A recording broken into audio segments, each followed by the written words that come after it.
روشنی ملی، کہکشاں کو جمال ملا، ستاروں کو تبسم نصیب ہوئی۔ اما یہ ساری چمک، یہ ساری دمک اسی مدینے والے تاجدار کے قدموں کا صدقہ ہے۔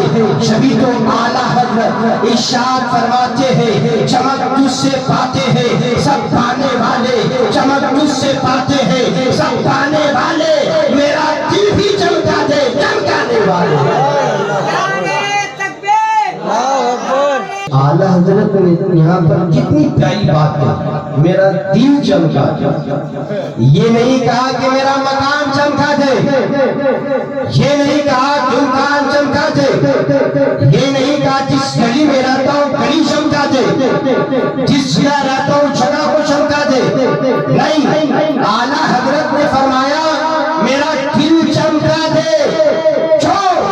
اعلیٰ حضرت کو پتا ہے کہ سورج کی روشنی آپ کے جسم کے ظاہری حصے کو روشن تو کر سکتی ہے، اندر کو نہیں کر سکتی ہے۔ چاند کی چاندنی آپ کے جسم کے ظاہری حصے کو چمکا سکتی ہے، اندر کو نہیں۔ کہکشاں کا جمال ظاہری حصے کو روشن کر سکتی ہے، اندر کو نہیں۔ ستاروں کی تبسم یہ مسکراہٹ ہے جو آپ کے جسم کے ظاہری حصے کو چمکا سکتی ہے، اندر کو نہیں۔ ہمیں اندر کو چمکانا ہو تو اعلیٰ حضرت نے پیغام دے دیا کہ مدینے کے تاجدار سے رشتہ قائم کر لو، تمہارا دل بھی چمکے گا۔ حضرت نے فرمایا چمک تجھ سے پاتے ہیں سب پانے والے، میرا دل بھی چمکا دے چمکانے والے۔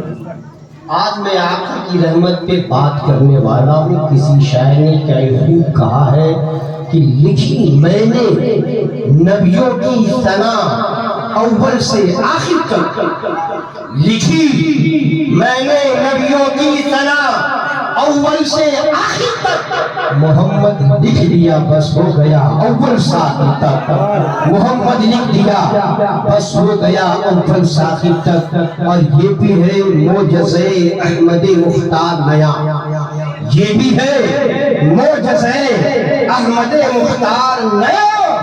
ذکر سوبار کرو لگتا ہے ہر بار نیا، ذکر سوبار کرو لگتا ہے ہر بار نیا۔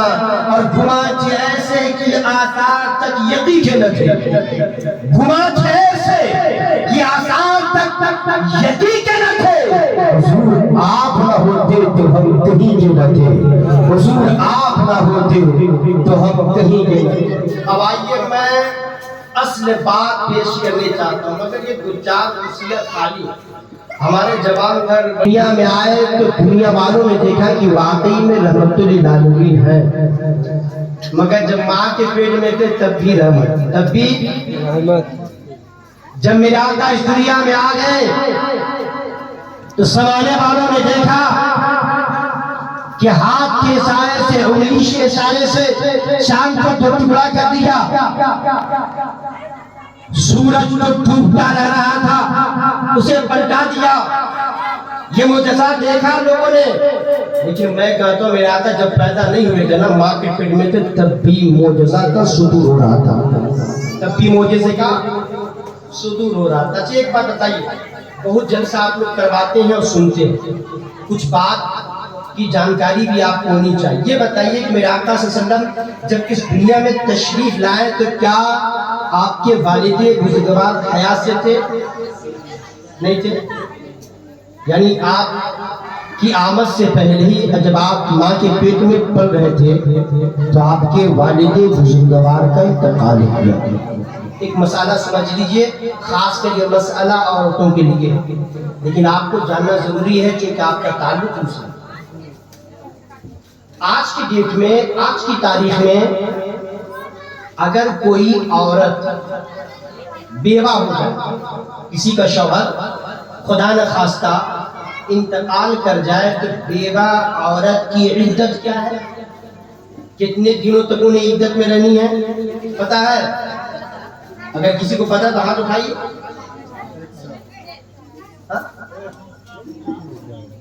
ہمارے لیے قرآن شریف مکمل دستور نظام بن کر کے آیا ہے۔ قرآن شریف میں ہے کہ اگر کسی عورت کا شوہر انتقال کر جائے تو 4 مہینہ 10 دن 4 مہینہ اپنے آپ کو سنوارے نہیں، اپنے آپ کو سنوارے نہیں، عدت میں رہے۔ 4 مہینے 10 دن کے بعد اسے سنورنے کا حق ہے اور دوسرا نکاح کرنے کا حق ہے۔ 4 مہینے 10 دن یہ عدت کے اس دوران نہیں، یہ آج ہمارے لیے ہے، لیکن آقا کریم صلی اللہ علیہ وسلم جب اس دنیا میں تشریف نہیں لائے تھے تو مکے کی کلچر میں یہ بات شامل تھی، وہاں کے معاشرے میں یہ بات شامل تھی کہ اگر کسی کا شوہر انتقال کر جائے تو 1 سال تک عدت میں رہے۔ کتنے سال تک؟ آج 4 مہینہ 10 دن ہے اور زمانے جہالت میں 1 سال تک۔ اب آئیے میں آپ کو اپنی تقریر کے قریب کرنا چاہتا ہوں۔ میرے آقا صلی اللہ علیہ وسلم سیدہ آمنہ رضی اللہ تعالی عنہ کے بدن اقدس میں پل رہے ہیں، آپ کے والد بزرگوار حضرت عبداللہ سفر میں ہے، انتقال ہو جاتا ہے۔ آ کر کسی نے خبر دی، اے آمنہ تجھے پتا ہے تیرے شوہر عبداللہ کا انتقال ہو گیا ہے۔ جب انہوں نے سنا تو آپ پرتے غم میں پکار اٹھے، اے رب تبارک و تعالی جو محمد نبی میرے پیٹ میں پل رہے ہیں، اب تو یہ باپ سے یتیم ہو گئے، آواز آئی، خیر شباز آئی، اے آمنہ نہیں یہ مت کہو کہ محمد یتیم ہو گیا ہے، بلکہ جو میرا محمد ہے اس دنیا میں آئے گا تو یتیم بن کر نہیں آئے گا، لاکھوں کروڑوں یتیموں کا سہارا بن کر آئے گا۔ تاریخ بتاتی ہے کہ حضرت آمنہ کے پیٹ میں آپ پل رہے ہیں، اور میں نے کہا نا کہ اس زمانے میں 1 سال ان کی عدت تھی، اور یاد رکھیے گا کہ آج ہماری لیے عدت کیا ہے؟ ان عورتوں کے لیے 4 مہینے 10 دن۔ حضرت آمنہ رضی اللہ تعالیٰ عنہ جو ہمارے آقا کریم صلی اللہ علیہ وسلم کی والدہ مخدومہ، وہ کسی کام سے بغل والے گھر میں گئی، اور جب گئی تو محلے کے لوگوں کی نظر ہوتی تھی اس زمانے میں کہ کون کدھر جا رہا ہے، کون کدھر سے آ رہا ہے۔ مکہ کے جو خاص لوگ تھے حضرت ابو طالب کے پاس آ گئے، حضرت عبد المطلب کے پاس، جو سرکار صلی اللہ علیہ وسلم کے دادا حضور، ابو طالب تو چچا ہوئے، دادا کون ہوئے؟ حضرت عبد المطلب۔ ان کے پاس آ گئے اور آ کر کہنے لگے عبد المطلب یہ تو غضب ہو گیا۔ کیا غضب ہو گیا؟ کہا یہ غضب ہو گیا کہ اگر مکے میں کوئی غلطی کرتا ہے تو فیصلہ سنانے والے آپ ہوتے ہیں، اگر آپ کے گھر میں کوئی غلطی کرے تو فیصلہ کون کرے گا؟ حضرت عبد المطلب نے کہا بتاؤ کیا کہنا چاہتے ہو؟ تب لوگوں نے کہا آپ کی بہو سیدہ آمنہ اپنے شوہر سے بیوہ ہو چکی ہے، اور معاملہ یہ ہے کہ وہ فلاں گھر میں گئی تھی تو جانے پر تو پابندی نہیں ہے، مگر عرب کے کلچر میں یہ بات شامل ہے کہ 1 سال تک سنورنا نہیں ہے، 1 سال تک عورتیں خوشبو کا استعمال نہیں کرے، مگر آپ کی بہو آمنہ تو فلاں گھر میں گئی تھی تو خوشبو لگا کر کے گئی تھی، آپ اس کا فیصلہ کیا کریں گے؟ حضرت عبد المطلب نے کہا اس کا فیصلہ یقینی طور پر میں خود کروں گا۔ عبد المطلب گھر گئے، دروازے پہ دستک تھی، حضرت سیدہ آمنہ طیبہ طاہرہ دروازہ کھولتی ہے۔ سسر نے کہا اے آمنہ آج تم نے ایک ایسا کام کر دیا ہے کہ جو سردار مکہ ہے یہ عبد المطلب آج اس کا سر ندامت سے شرمندگی سے نیچے جھک گیا ہے۔ کہا کون سا میں نے ایسا کام کر دی ہے؟ عبد المطلب نے کہا مکے کے لوگ آ کر میرے پاس شکایت کر رہے ہیں کہ تیرے شوہر کا انتقال ہو گیا ہے، ابھی سال بھر کی مدت نہیں گزری ہے کہ تم لوگوں کے گھر میں جاتی ہو تو خوشبو لگا کر جاتی ہو، یہ کیا کرتی ہو؟ کیا تجھے پتا نہیں ہے کہ میرے بیٹے عبداللہ تیرے شوہر